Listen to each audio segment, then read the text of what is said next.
So we got a couple more homework problems to be covering here. I decided to make it due Friday, so you can turn it in anytime between now and Friday is fine. Okay. So 152 is on there, so remember that. I didn't have that on there previously, but I've got it on there now. So okay, so 152 is part of the assignment. All right, now, we got any questions on this deal here with the temperature and the two bars kind of running into each other thing? We okay with that?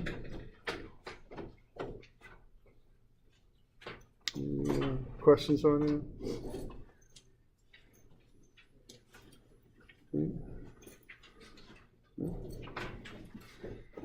Sounds like we are. Okay. All right, then we got this one here. Now, the important thing with this is kind of, and I'm trying to, let's see, this is uniaxial stress, and we're going to do biaxial next. So there are some important things about these types of calculations here. One is to be sure you're using the proper conventions. All right, so let's have a look at that. Now these equations are just set up in certain ways, and there's nothing, perfect about how they were set up. I guess, they just had to use certain reference axes and define angles in certain ways and that sort of thing. So it's just important that when you input stuff into these, you do it the same way, okay, as they were intended to be used and as they were set up. So this thing here, your load when you use it is not 6,000. When you put it into the equation, it should be negative 6,000. Okay. So because it's compressive, and by convention that's negative, so that goes into the equation as a negative 6,000. And also, to be correct on this, you don't reference the angles to the side. You don't use that angle. That's not the way the equation was derived. So I just want to get you used to that a little bit, that those ideas there, that you got to enter the data in properly to get everything right. So what you're going to do is use that angle. Now that angle is clockwise, so that's going to be a negative angle in there, okay? So just watch these little details. I don't know as it makes much of a difference on this one. Sometimes there's like double negatives and compensating errors and all that. If you do it wrong, it can all work out to the proper numbers. But all the same, just pay attention to this stuff, okay? So you want that angle, and then your load should be negative 6,000. Yeah. If it was fixed on the ceiling and it compressed upwards, would that still be negative? Yeah. If it's compression's negative, tension's positive. It kind of end of story, if you know what I mean. How that comes about doesn't matter so much as what it is. Okay. So once you get to that, it's just a matter of running the equations. The equations, the actual number crunching on this stuff often isn't that difficult. It's just plugging stuff in, and that's really about all there is to it. So, all right, so if you want to find sigma, what's the equation for that? Is it what? P over A, what is it? I can't even remember. Sine theta squared? No, it's not. It's whatever the heck it is. I don't remember. It's cosine theta squared. All right, so there we go. So it's cosine squared theta, so that's cosine of theta squared, whatever you want to call it, okay? So if you want to get the normal stress on that, you're going to take P, which is negative 6,000, and you're going to divide that by the area, which is 25 inches squared, right? 5 by 5, so the area there is 25 inches squared. And then you're going to take cosine of negative, whatever the heck it is, 64, I think. And then you just square that, okay? And that will get you sigma AB, is what that'll get you. Okay.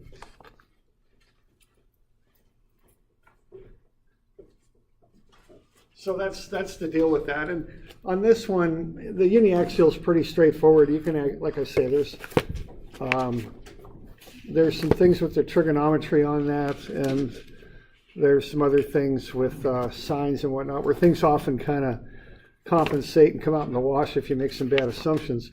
Biaxial will not be quite that forgiving. So I just want to get you in the habit of just understanding how those equations are put together, that they're derived a certain way with certain angles and certain assumptions, and you have to follow along with that to consistently get the right answer. That's kind of the deal with that.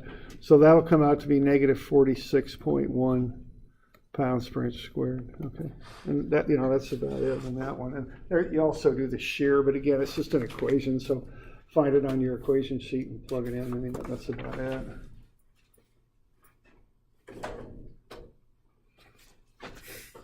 So we got any questions on that?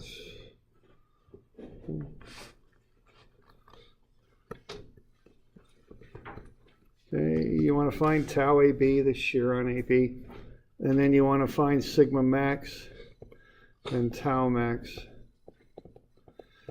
Tau max is plus or minus P over 2A. So plus or minus negative 6,000, but the negatives really doesn't matter on that, does it? Because of the plus or minus out in front, divided by 2 times 25 inches squared.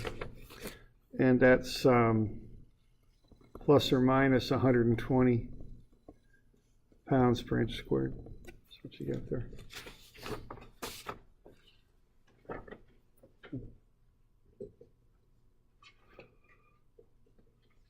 Doing all right with that one?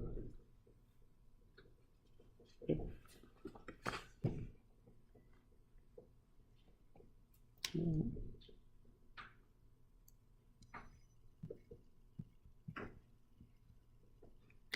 All right, the one after there is this one. Now, what you got there is a rectangular tank on a square column. Now, there's a few things to be doing on this. The volume of this tank, when you work that out, ought to be 1728 cubic feet. So that's the volume. Okay. And then what that is for the water, when you work that out, ought to be 107,827 pounds. Okay. And then the tank itself is 6,200. Or is it, yeah, I guess this is 6,200, okay. Add them up and you get the total weight. And that'll come out to be 114,027. So that's the weight. Now the thing is, we're using a safety factor of 1.5 here on this one. Now when you're doing that, probably the cleanest way to do that is to apply that to your loads. Okay, so what I call the design load would be 1.5 times 114,027. So here's the design load. It's 171,041 pounds. Okay, so that's what I would design that to for. That's 1.5 times what the weight of the tank and the water is.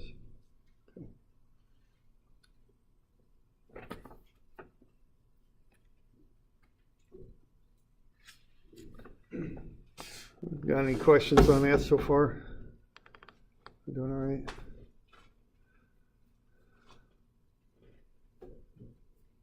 Okay. So that's what you're going to design this thing for.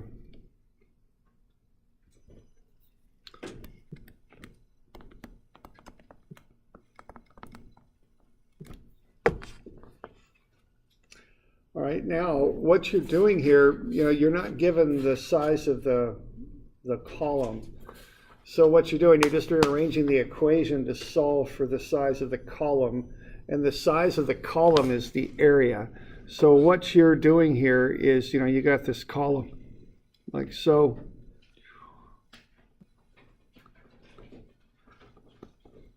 That's the area that you want to solve for right there. All right. And that's the A that's in the formula. So if you look at the normal stress, let's say, all right, now what you've got is tension and you got compression. Now what's happening here is there's a weight pushing down on the column. You just need to investigate the compression, the tension, and the shear and see which one requires the biggest area is what you got to do. All right. Now, is there compression in that column, do you think? Yeah, I think so. Pushing down on the thing, it's got compression in it. Is there tension in that column? Yeah, there isn't any, right? So there's no tension. You're pushing down on it is the deal, okay? So if you use a material when you're designing something, you know, you can get the specs for that material, but it doesn't mean that they're all relevant to what you're doing with it, okay? So in this particular case, we're using that as a column. It's being pushed down on, but you don't need to worry about the tensile stress because there's no tension in the thing, okay? We're not designing for tension because we're just pushing down on the column. That's about it, okay? So you don't have to concern yourself with the tension on that. Okay. So sigma max is just P over A. So if you solve for A, it's sigma max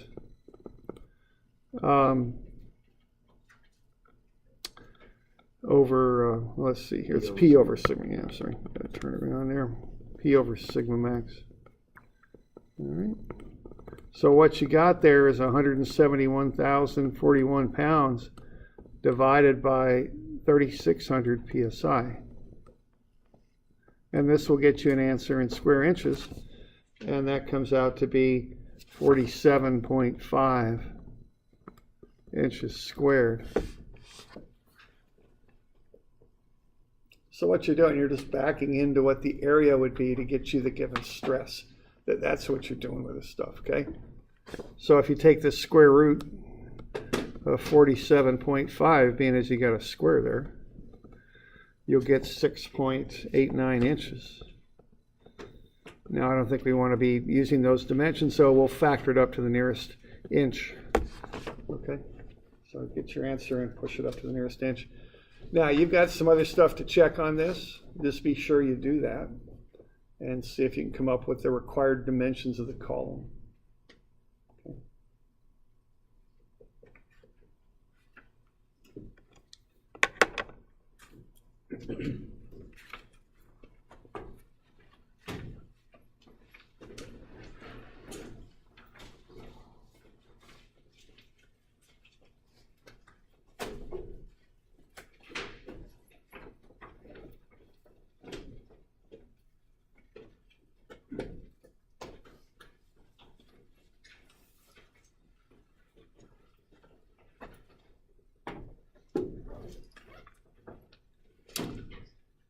So got any questions on that? So you need to finish that one up. Check the shear. Okay. Okay.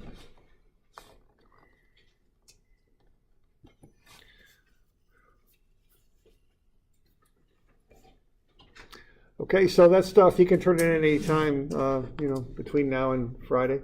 Okay. All right.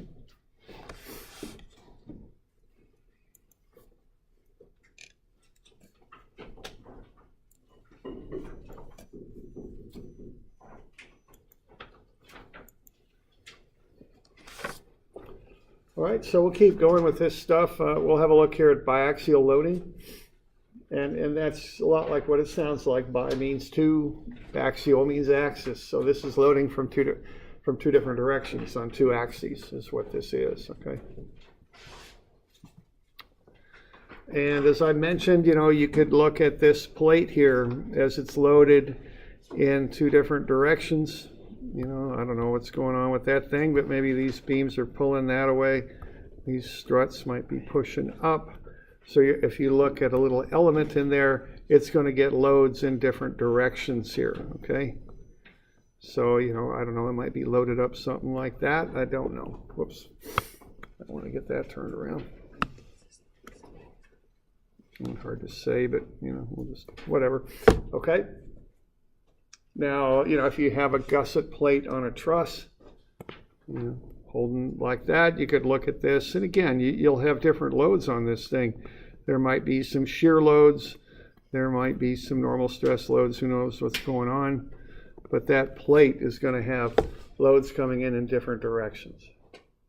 So let's look at the effects of these biaxial loads. So what we're going to do, we're going to look at a flat plate loaded in the XY plane, loaded with forces in the XY plane.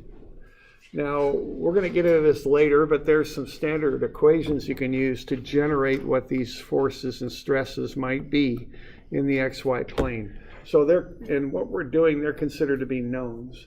We haven't got to how to find them yet, but we'll develop that later in the class. Okay, so we're going to assume that we know the forces going in the X and Y directions. And then what we're going to do is start looking inside that thing, like what we do in strength materials, and figure out what the loads are inside. And the stresses are inside. That's what we're going to be doing. Okay. So what we're going to know are the stresses acting in the X and Y directions. And we call those sigma X and Y, tau XY, and tau YX. That's what we call those. So sigmas are the normal stresses, tension and compression, and tau are the shear stresses. Okay.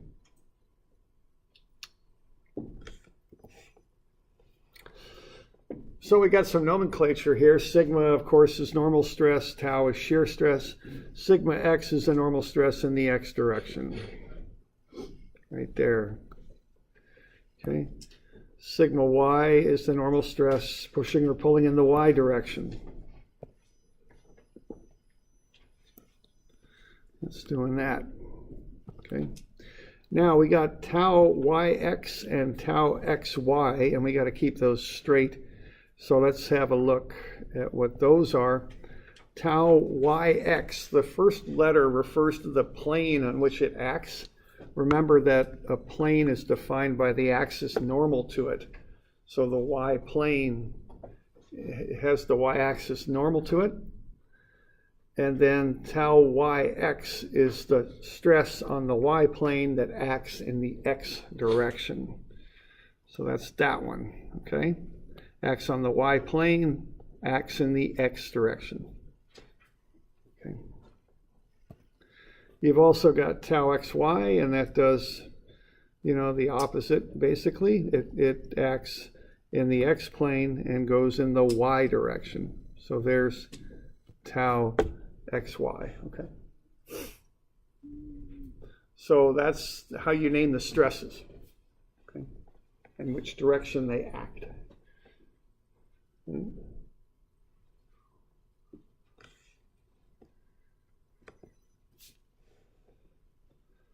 Okay, the sign conventions for normal stress, tension is positive, compression is negative, as shown there. For the shear stresses, the sign conventions are this. I think of them as like moments or couples in statics. Counterclockwise is positive. Those are positive because they would, if you pound a nail and consider that to be a board you're pounding to the wall, if you apply those stresses, they'd rotate the element counterclockwise. And then the opposite is true for negative shear stresses. They would rotate the element clockwise. Okay. So for the normal stresses, it's pretty straight up. Just tension, positive, compression, negative. For the shear stresses, a little bit more complex, but similar to what you did for couples. Counterclockwise, positive, clockwise, negative. Okay. So let's just say that we've got some stresses acting on that element that I'm showing you there. Why don't you get the signs on those things? Plus or negative on those.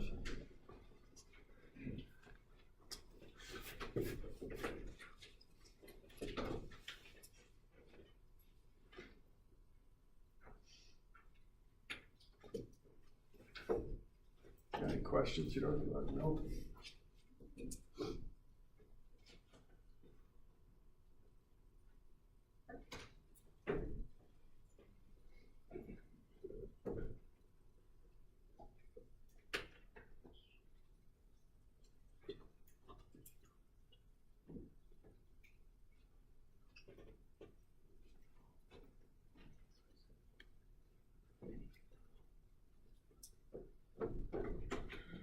tension positive, compression negative, shears clockwise negative, counterclockwise positive. The first letter of the shear subscript signifies the plane it acts on. The second letter signifies the direction it points. Okay.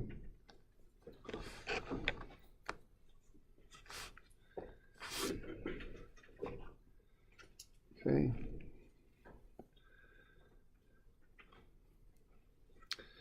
So for the normal stresses, I just think of the letter as signifying the direction it acts.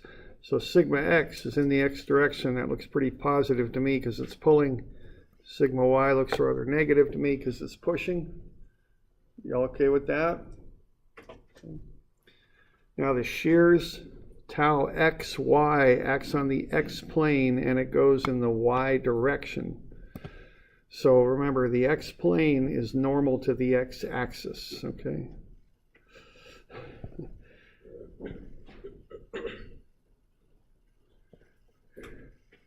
So there's the shear on the x plane, normal to the x axis in the y direction. That will rotate the element clockwise, so that looks pretty negative to me. And then the other one there,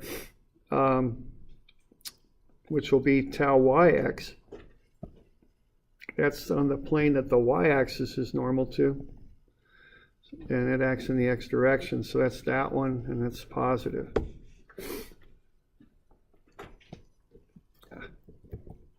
Okay.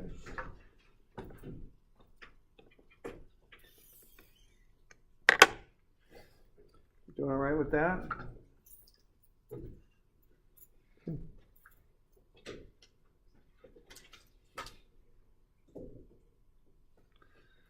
All right. So that's the sign convention. Now let's have a look at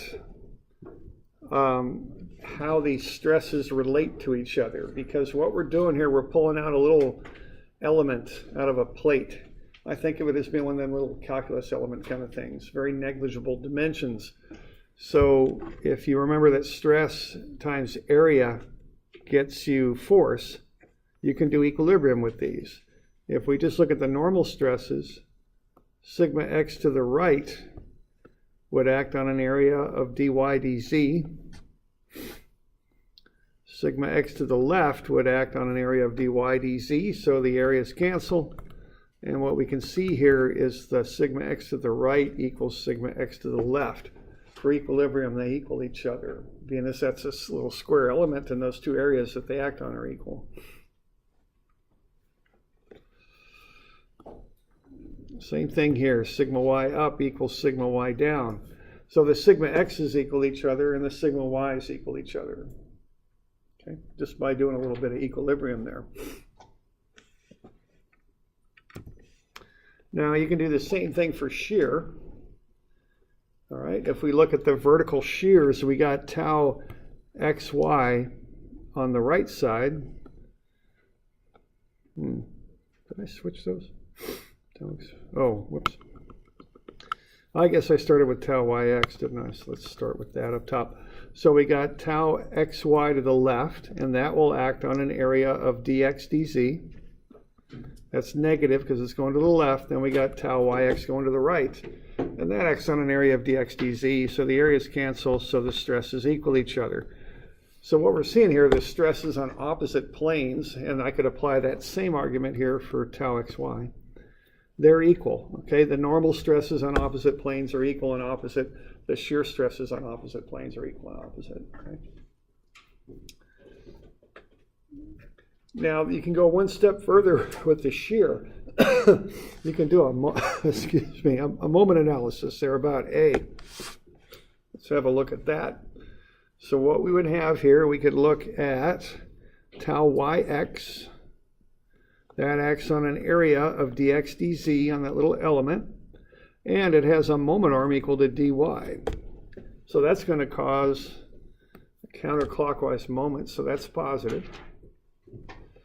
And then I can look at tau xy, and that acts on a different area. It's dy dz, but the moment arm from A to that stress is dx.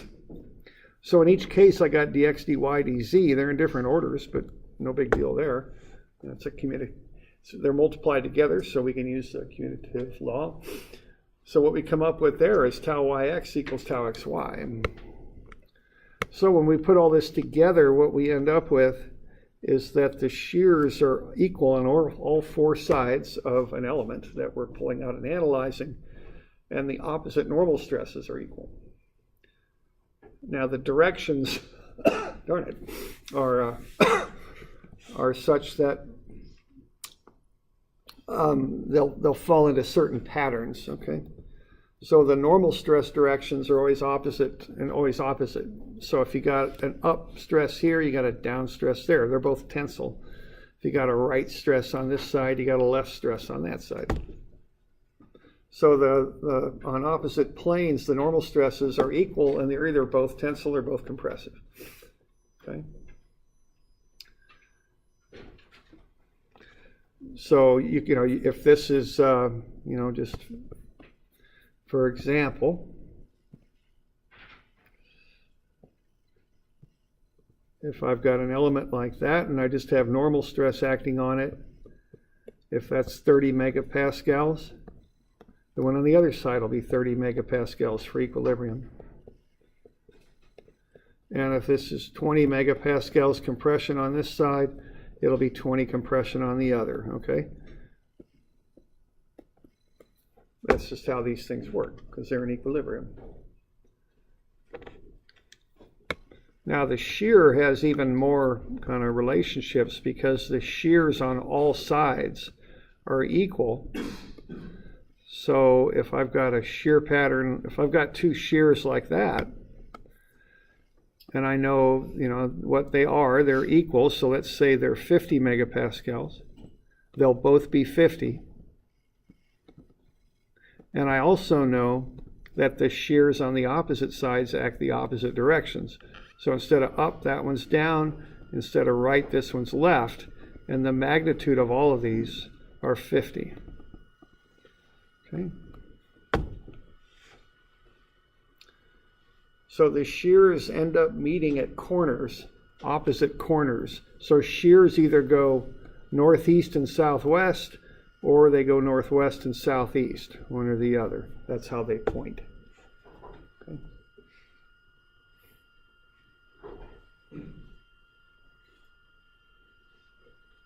So that's how that works.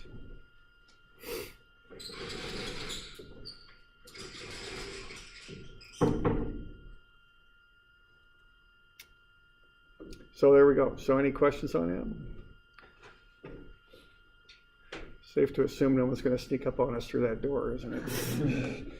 I tried to lubricate the pulley, but it made it louder, not quieter. I don't know what happened on that, but I don't know.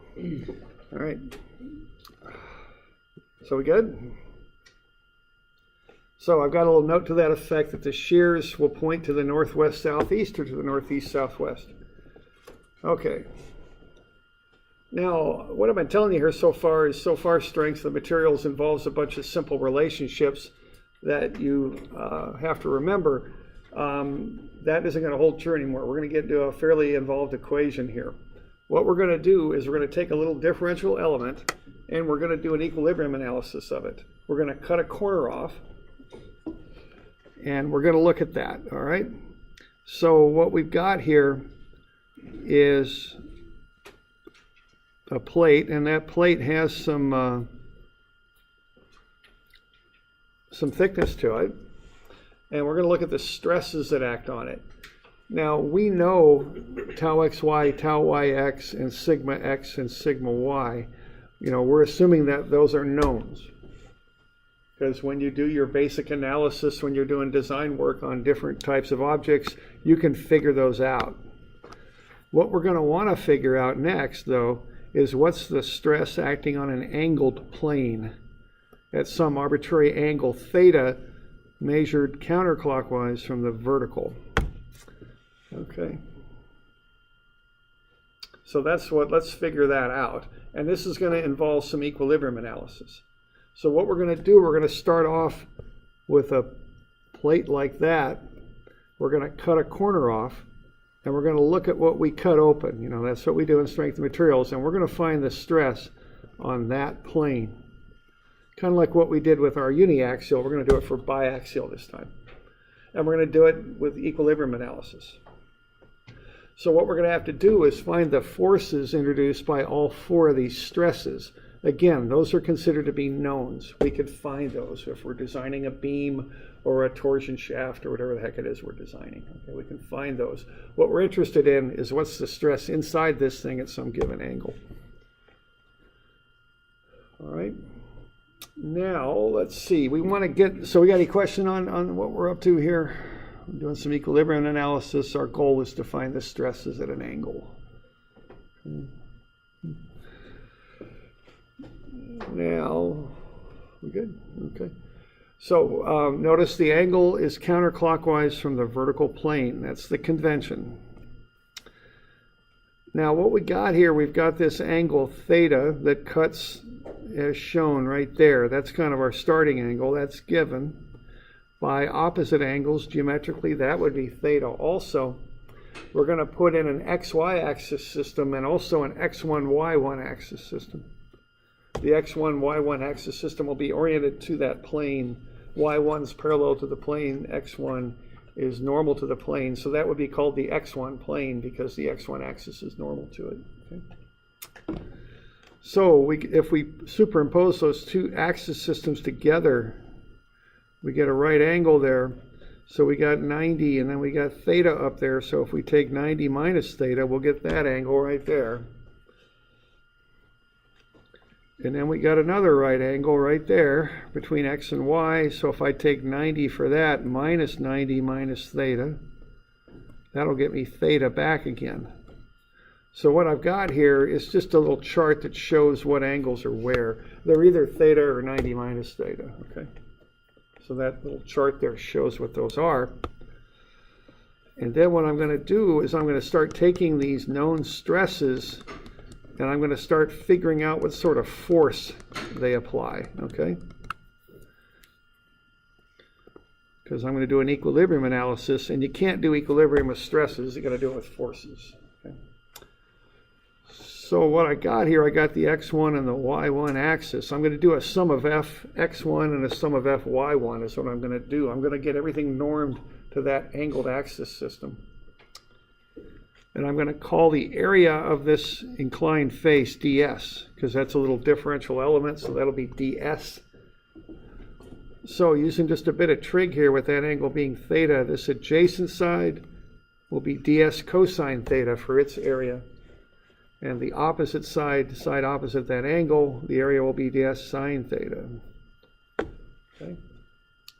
So the stresses on those things will be, the forces on those things will be the stress, sigma x in this case, times the area, ds cosine theta.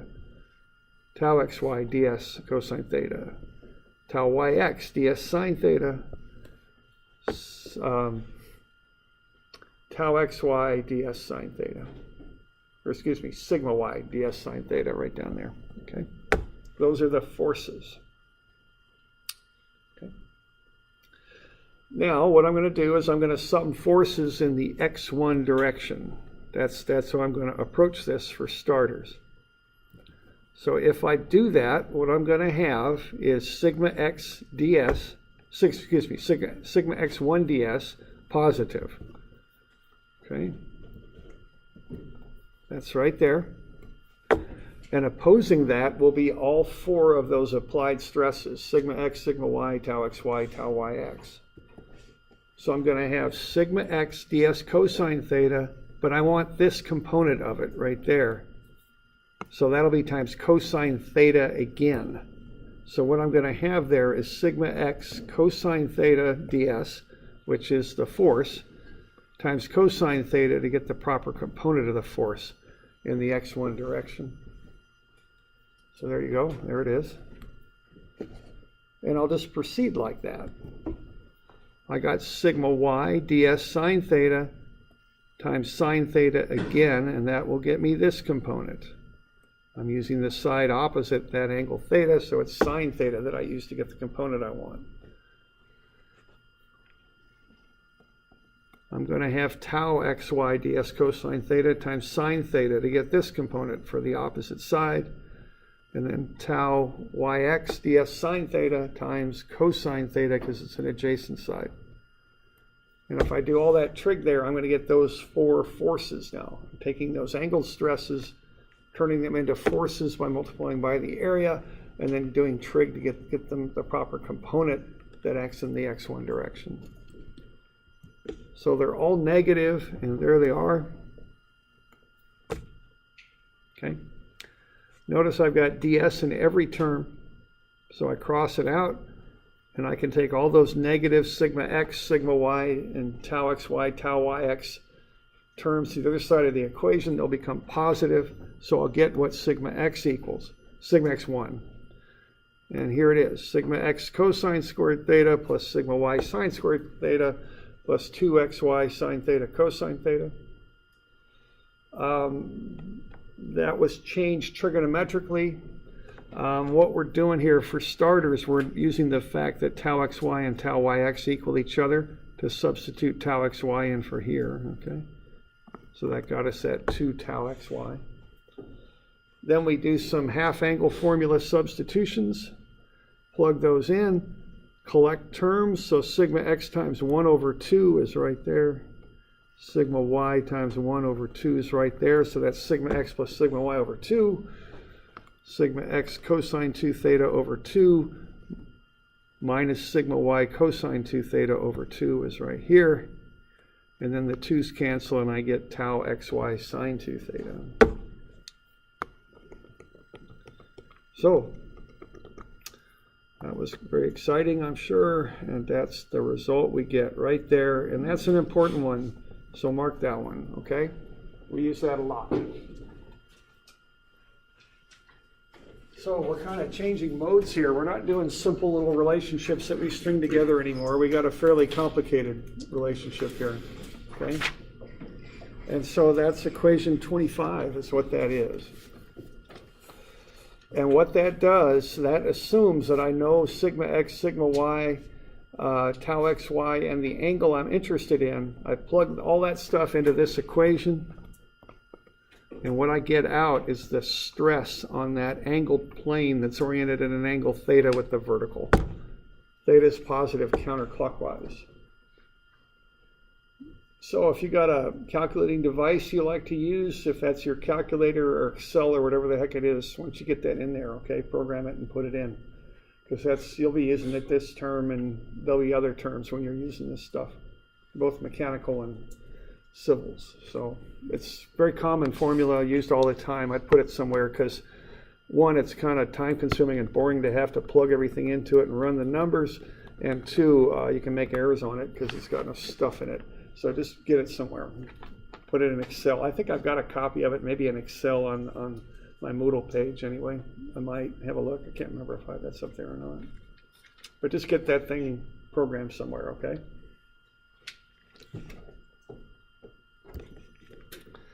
You can do the exact same thing here for shear stress. Same argument, same approach, an equilibrium approach using stress times area times the proper trig component with a sum of f, in this case y1 is 0, and you end up with this result right here.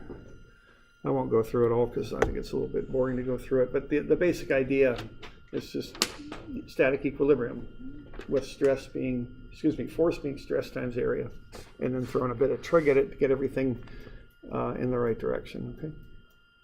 So that's another equation, that's a keeper there too, we use that a lot. Okay, so that's equation 26.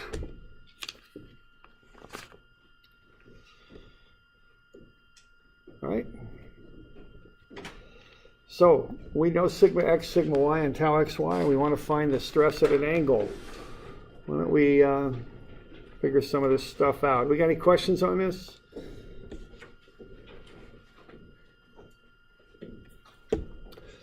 All right. So what I got there is a little plate with some stresses on it. On the next page there, what I want to find are what are the stresses on that angled element at 32 degrees. And what I want to do there is I want to run through those equations and figure it out. All right? So what I want to do here first is figure out sigma x, sigma y, and tau xy. And those are the inputs into my equation. So what do we got for sigma x there? Yeah, negative. Importantly, negative 52. Sigma y, it's like a positive 90. How about tau xy? Okay, that's the stress on this plane. So if you pound a nail in here, which way will that rotate that plate? Clockwise? Yeah, it's negative, okay? So that means that's a negative 40, okay? So you just go through and first figure out sigma x, sigma y, and tau xy, okay? So that 40, do you know which arrow that's associated with? It's always this one. It's tau xy, x plane, y direction. So I always use the one on the vertical plane. And that's just, and there's nothing magic about that. It's just how they built the equation. That's how they did the equation. So that's the one I use, because the whole equation is based on that. And the signs are very important. Okay. All right.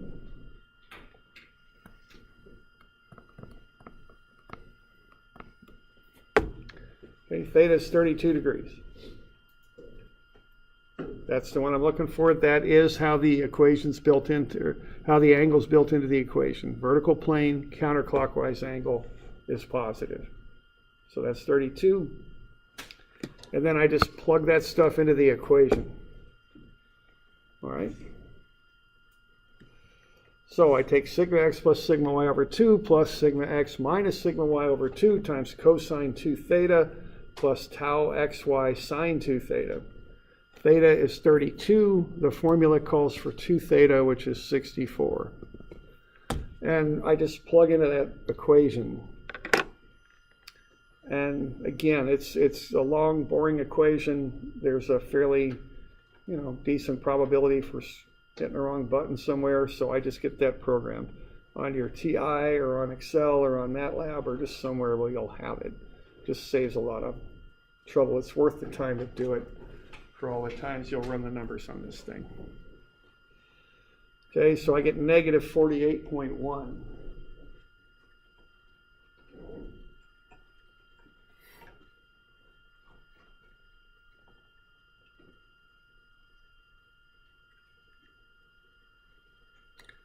Questions on that? Okay. So that's the normal stress on the 32-degree plane. Okay. And the 32-degree plane is right there indicated. Right there. So what I'm finding on that is the stress on that plane is negative 48.1. All right, now I've got another plane there too that I have to deal with. And the other plane I've got is not the one I just did, but the next one there. And what I would want on that would be the angle from the vertical plane counterclockwise to the one I'm interested in. I want that angle right there. And what that is 122, and that's just 32 plus 90 more. So if I take the same formula with the same variables and use 122, I'll find the stress on this plane here. Y'all with me there? And there's two names I can give that stress. Okay, I can call it two things. I could call it sigma x1 for 122 degrees, or sometimes it's called sigma y1 for 32 degrees. You could call it either thing. They're both valid names for that. If I rotate 122 degrees, I'm right on that plane. If I rotate 32 degrees, that plane is 90 degrees off my x1 plane, which would be the y1. So you could call it whichever one you want. They're the same thing, okay? Because x and y are 90 degrees apart. All right. So 122, double that, you get 244. Plug everything in, run the numbers, you get 86.1 for that one.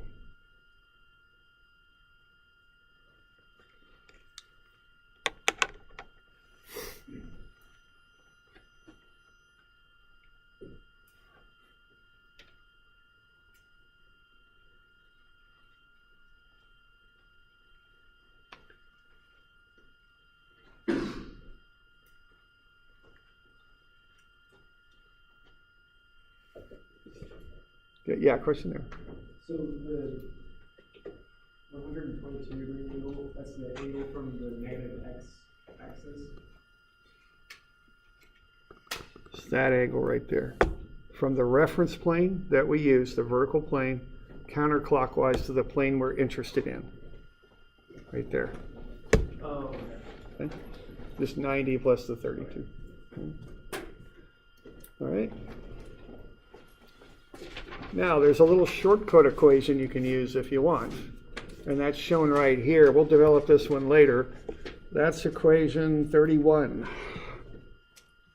You can do it that way too. If you've got it programmed, I'd use the method on top, just plug in a different angle. If you don't, if you're on a test or something where you don't have a programmable calculator, what I would do is I would use that little shortcut formula, which is number 31 on your formula sheet. Just quicker. No trig or nothing. Just plug in sigma x, sigma y, sigma x1, and you can find sigma y1. Okay? Kind of a shortcut.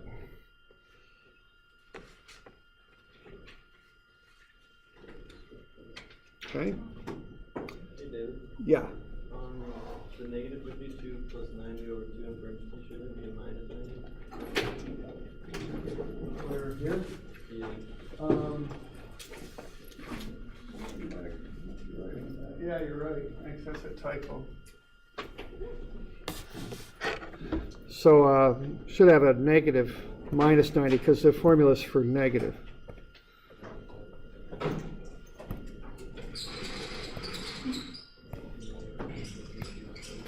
So that should be negative right there. Yeah, I guess we're about out of time. Yeah, we'll just carry on with this tomorrow, I think.